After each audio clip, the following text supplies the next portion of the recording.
Mire, todo el día hemos estado platicando de una situación que para nosotros aquí en Sin Censura nos causa mucho orgullo.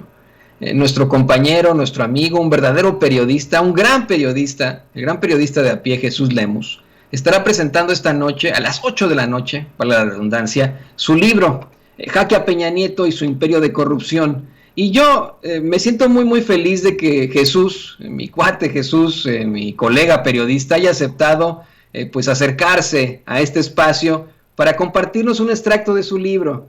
Esto se hacía muchísimo en antaño, ¿no? Cuando la gente leía más libros, había puestas en escena, si usted lo quiere ver así, se llenaban auditorios completos, teatros y etcétera, en las que los autores leían sus libros, parte, no sus libros, pero parte de sus libros, y la gente escuchaba atentamente.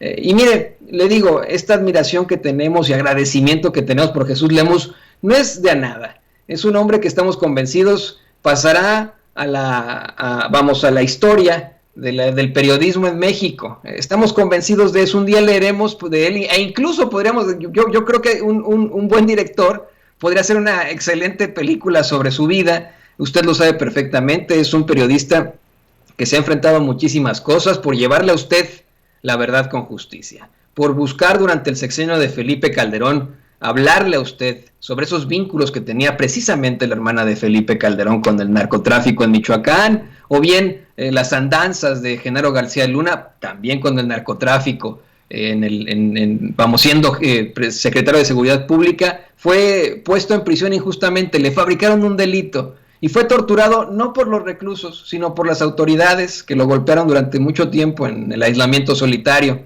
Después, al ser pues ya llevado con el resto de los reclusos, hizo buenas migas con ellos, pues, puesto que ellos, usted lo sabe perfectamente, conocían la historia de Jesús Lemus, sabían que estaba acusado injustamente de un crimen que él no cometió.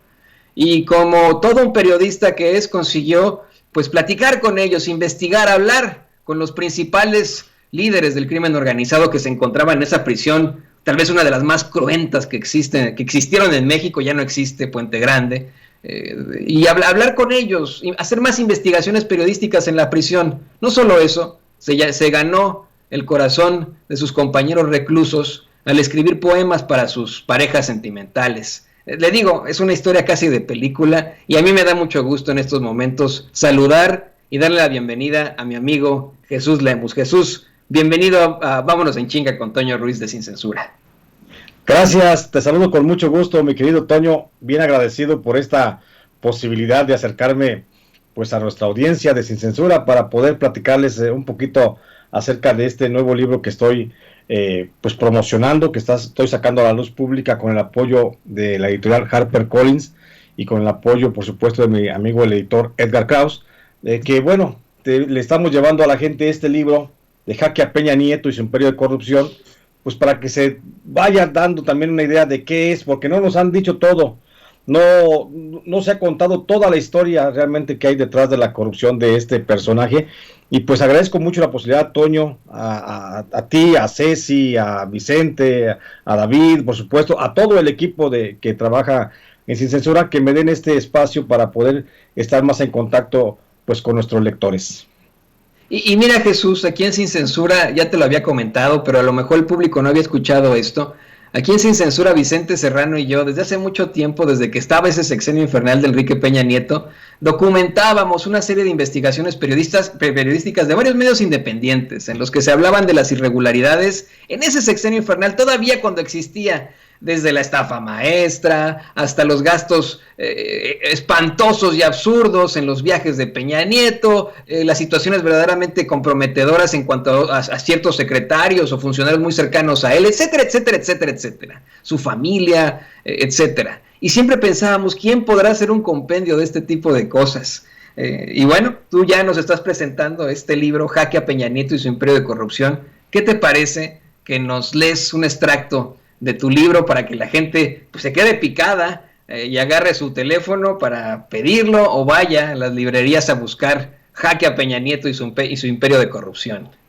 Claro que sí, mi querido Toño, haciendo aquella praxis que tú ya referías, ¿no? La añeja tradición de que el autor se ponía a leer una parte de lo que había escrito, a ver si le daba un poco de vergüenza, seguramente sería eso. Y pues bueno, yo aquí con mucho gusto acudo a tu convocatoria, a la que me has lanzado hoy en la mañana para leer esto. Y con gusto quiero leerles a ustedes, habrán de disculparme la dicción, me pone un poco nervioso la cámara sin censura, por supuesto, pero les quiero leer el capítulo, parte del capítulo número 1, El Principito, lo decidí titular de esa forma. Y bueno, entra con un epígrafe de Cicerón que dice: cuando mejor es uno, tanto más difícilmente llega a sospechar de la maldad de los otros. Y arranca el texto diciendo: eran los días de la Semana Santa de 1967. La ola de calor era sofocante, recuerda María Eugenia Bonilla, quien trabajaba como enfermera en la clínica del Centro de Salud de Atlacomulco en el Estado de México. Se acuerda con particular lucidez aquella época porque fue el año en que más niños murieron de deshidratación. Refiere que en ese año le tocó ver morir a por lo menos medio centenar de niños, entre recién nacidos y los que ya casi cumplían los 5 años. Hoy, a sus 79 años de edad, en lo difuso de su memoria, María Eugenia Bonilla rescata un recuerdo, el de un niño que a finales de marzo, entre los días 19 y 26 de ese mes, que fue cuando cayó la Semana Santa de ese año, luego de llegar clínicamente muerto al centro de salud, fue reanimado. El hecho se le quedó grabado a la enfermera, no solo por haber ayudado en la resucitación manual, sino porque aquel niño era el primogénito de un matrimonio de alcurnia en Atlacomulco. Era el hijo de Gilberto Enrique Peña del Mazo y María del Perpetuo Socorro Ofelia Pérez Sánchez, ambos descendientes de una dinastía política de renombre en esa región. Gilberto Enrique Peña del Mazo era reconocido más que por ser un ingeniero que tenía a su cargo los programas de electricidad del gobierno estatal en la zona, por ser el nieto de Severiano Peña, el cacique político de la región de Acambay, Atlacomulco, quien, además de haber gobernado a la fuerza 4 veces el municipio de Acambay, en 1914, 1916, 1921 y 1923, era famoso por haber encabezado el arrebato de terrenos ejidales a diversos grupos campesinos, lo que finalmente fue la causa de su asesinato ocurrido en 1925. Por su parte, a María del Perpetuo Socorro Ofelia Peña Sánchez la conocían ampliamente en Atlacomulco. Era hija de Constantino Enrique Nieto Maciel, que había sido alcalde de esa localidad entre 1953 y 1954. Un tío materno de María del Perpetuo Socorro era Salvador Sánchez Colín, gobernador del Estado de México, de 1951 a 1957, lo que hacía que a ella se le considerara parte de la realeza política de esa localidad. Por eso María Eugenia Bonilla guardó en la memoria aquel episodio de su vida laboral como enfermera. No era común que las familias acaudaladas, como el naciente matrimonio de Gilberto Enrique y María del Perpetuo Socorro, acudieran a la clínica del centro de salud de esa localidad, que estaba prácticamente reservada para las clases menos pudientes. Fue la emergencia de salud de su primer niño lo que, sin duda, hizo que la señora Coco llegara a la clínica, contó la enfermera. María Eugenia todavía recuerda algunos detalles de aquella escena, que, dice, quedó grabada a cincel en su cabeza. La madre llegó llorando desesperada a la pequeña recepción del centro de salud. La acompañaba una muchacha, posiblemente la trabajadora doméstica de la familia, que se veía más angustiada que la propia madre, quien llevaba al niño como si fuera un hilacho entre sus manos. A gritos pidió ayuda, decía que su niño no respiraba y que estaba ardiendo en fiebre. María Eugenia, entonces de 25 años de edad, cuenta que tomó al niño entre las manos. A primera vista comprendió que el pequeño ya había muerto. Los labios se le habían amoratado, tenía las pupilas completamente dilatadas y no mostraba ningún signo vital en el tórax ni en el pulso. Aún se sentía la temperatura en el cuerpo, pero ella, la enfermera, lo atribuyó a la resolana del mediodía y a la conservación térmica que le brindaba la cobija en la que iba envuelto. Sin darle ninguna explicación, dejó a las dos mujeres llorando en la sala de espera. Con el niño en brazos, la enfermera corrió hasta el área de urgencias. Lo puso en la única camilla de auscultación con la que contaba la clínica. A sabiendas que aquel niño ya estaba muerto, hizo un último intento. Lo desnudó y solicitó la ayuda del doctor encargado de la unidad médica. Sin pensarlo, comenzó a aplicar la técnica de reanimación cardiopulmonar, la famosa RCP. No recuerda cuántas veces le oprimió el pecho al niño, ni cuántas le suministró ventilación vía oral. María Eugenia tampoco recuerda cuánto tiempo pasó intentando reanimar al niño muerto, pero sí que de pronto sintió que el tórax de su paciente se expandía a la vez que las manos de su compañero, de su compañero, el doctor José Luis López, la sujetaba por los hombros. Ella dio un paso atrás y dejó al niño en manos del doctor, quien continuó con una serie de maniobras médicas. Le aplicaron medicamentos vía intravenosa. Tras colocarle un entubamiento nasal, el niño fue llevado a una cuna, donde permaneció hasta que se estabilizó su frecuencia cardíaca. Este niño es especial, le dijo el doctor a la enfermera mientras escribía en unas hojas las instrucciones médicas. Pocos luchan tanto por vivir. Este niño va a ser alguien muy importante. María Eugenia relata que estaba tan complacida por haberle salvado la vida a aquel niño que ni siquiera tomó en cuenta las palabras de su compañero médico.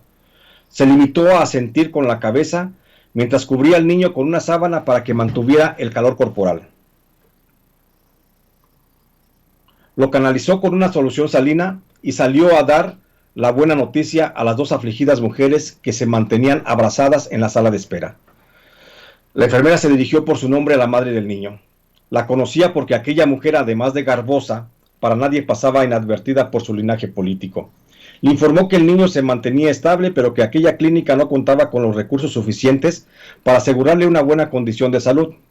Fue María Eugenia quien le recomendó a la madre trasladar al niño a un hospital de especialidad para una mejor atención. El diagnóstico del médico fue que aquel niño de apenas 8 meses había sufrido un shock anafiláctico por algún medicamento suministrado. En primera instancia se le diagnosticó una enterocolitis como el padecimiento principal que afectaba a la salud del pequeño. La madre le refirió a la enfermera que efectivamente el niño ya tenía más de 3 días con diarrea y vómito y que lo estaba atendiendo el médico de la familia. La enfermera insistió en que el niño debería ser trasladado a un hospital de alta especialidad, recomendación que la madre aceptó. En menos de una hora, una ambulancia de la Cruz Roja, dispuesta por el gobierno municipal de Atlacomulco, ya estaba a las puertas del centro de salud. Detrás de los paramédicos llegó Gilberto Enrique Peña, el padre del niño, quien supervisó su traslado a un hospital de Toluca. Después de ese episodio, María Eugenia no volvió a tener conocimiento de la salud de aquel niño. Supo que se había salvado porque en varias ocasiones llegó a ver a Gilberto Enrique y a su esposa María del Perpetuo Socorro mientras paseaban felizmente con su hijo en la plaza principal de Atlacomulco o participaban en celebraciones religiosas en el templo del Señor del Huerto, el santo patrono de la localidad del que la señora Coco era fiel devota. Cuenta María Eugenia que una familia así no pasaba inadvertida en Atlacomulco de la década de los 60. Don Gilberto, cuenta, era un hombre serio, pero muy amable. Nadie podría decir que fuera una mala persona. Saludaba a todo el mundo, hablaba poco, pero todos lo tenían en una buena estima porque sabían de su trabajo, que consistía en llevar la electricidad a las colonias más pobres. De la señora María del Perpetuo Socorro solo se hablaban cosas buenas. Cuenta la enfermera, era catequista en el templo del Señor del Huerto y ayudaba a mucha gente para que sus hijos hicieran la primera comunión o fueran confirmados en la fe católica en ceremonias colectivas. A veces, ella hacía colectas o kermeses para recabar fondos y con el dinero que obtenía ayudaba a los más pobres para que sus hijos vistieran de gala en la primera comunión o en la confirmación. De modo que cuando aquel matrimonio salía a pasear o asistía a misa siempre se distinguía, pues desde lejos, sin tener ningún tipo de relación con la familia, salvo el recuerdo de haberle salvado la vida al primogénito de Gilberto y María del Perpetuo Socorro, María Eugenia vio, igual que muchos otros atlacomulquenses, cómo fue creciendo aquella familia. Al principio nada más era el primogénito, que iba tomado de la mano de sus padres. Después otro niño hacía que la pareja se desviviera en amores, luego otra niña y otra más. No fue sino hasta que pasaron muchos años, a mediados del 2003, al mirar en un gallardete publicitario la imagen del apuesto joven que aspiraba a ser candidato a diputado local por el Distrito 13 del Estado de México, con cabecera en Atlacomulco, cuando María Eugenia Bonilla trajo a su mente aquellas palabras que le escuchó a su compañero médico tras reanimar al pequeño dado por muerto. Este niño va a ser alguien muy importante. En efecto, aquel niño que volvió de la muerte era Enrique Peña Nieto, ese joven apuesto que aspiraba a ser y fue diputado, el que más adelante sería gobernador del Estado de México, el que finalmente se convertiría en presidente de la República. Una imagen moldeada desde niño. Mucho antes de que Enrique Peña Nieto pensara siquiera en dedicarse al servicio público a través de la política, hubo pasajes en su vida de niño que lo moldearon para convertirlo en un hombre público, en el hombre público que fue y que sigue siendo en su vida privada. Un sujeto con dificultades para mantenerse leal a sus principios y respetar compromisos. Un sujeto con pensamientos concretos, juicios débiles, tendientes a buscar la autosatisfacción de manera inmediata y con poca capacidad de tolerancia a la frustración. Así lo descifra la psicóloga y maestra en clínica psicoanalítica Yolanda Artemisa González Gómez, quien tiene 7 años de experiencia en la elaboración de perfiles criminales dentro del órgano administrativo desconcentrado Prevención y Readaptación Social de la Secretaría de Seguridad y Protección Ciudadana del Gobierno Federal. Para esta profesional del estudio de la mente, la personalidad de Enrique Peña Nieto puede ser, como suele ocurrir en el ser humano, consecuencia de la moldura que proviene sustancialmente de su núcleo familiar, en concreto de la figura materna, pues la señora María del Perpetuo Socorro, como ama de casa dedicada a la crianza y cuidado de los hijos, fue la que le confeccionó un temperamento que se describe como tendiente a reaccionar de manera impulsiva cuando las cosas que planea no se adecúan a su expectativa. Este carácter, explica la maestra Yolanda González, es producto de la maleabilidad a la que fue sometido Enrique Peña Nieto de niño, cuando la autoridad materna trabajó en la modificación de su imagen física para que pareciera a alguien que no era. La madre de Enrique Peña Nieto tenía una admiración especial por Joselito, un actor y cantante español que llegó a México a través del cine con la trilogía El Pequeño Ruiseñor, 1956, Saeta del Ruiseñor, 1957, y El Ruiseñor de las Cumbres, 1958. La señora María del Perpetuo Socorro convirtió la imagen de Joselito, que guardó desde su juventud, sobre todo el copete y la corbata de moño tan peculiares en el artista, en el signo distintivo de la infancia de quien sería el presidente de México. La especialista Yolanda González considera que ese moldeamiento de la imagen contribuyó a que el niño Peña Nieto haya aludido a una falsa identidad, la que pudo crearse él mismo por temor a no ser reconocido como individuo en su subjetividad, lo que es un factor psicológico determinante, que tiene una traducción para la economía psíquica como no ser reconocido y valorado por sí mismo, por lo que el sujeto trata de compensar con una necesidad de reconocimiento y afecto. Más allá de la posible subjetividad con que se tome un perfil psicológico, existen elementos en la historia infantil de Enrique Peña Nieto que señalan su proclividad hacia una necesidad de reconocimiento y afecto. Tal es la sobreprotección que desde niño recibió por parte de su madre, la cual pudo deberse a que era el primogénito del matrimonio o al hecho de haber sobrevivido milagrosamente luego de pisar los umbrales de la muerte. Mi querido Toño, podríamos pasarnos la tarde leyendo y releyendo este texto y estaríamos cayendo en mayores dudas. Aquí está este texto que les estoy planteando, les estoy entregando a mis lectores en adelanto. Ojalá les guste, ojalá lo disfruten, y aquí estoy a tus órdenes, Toño.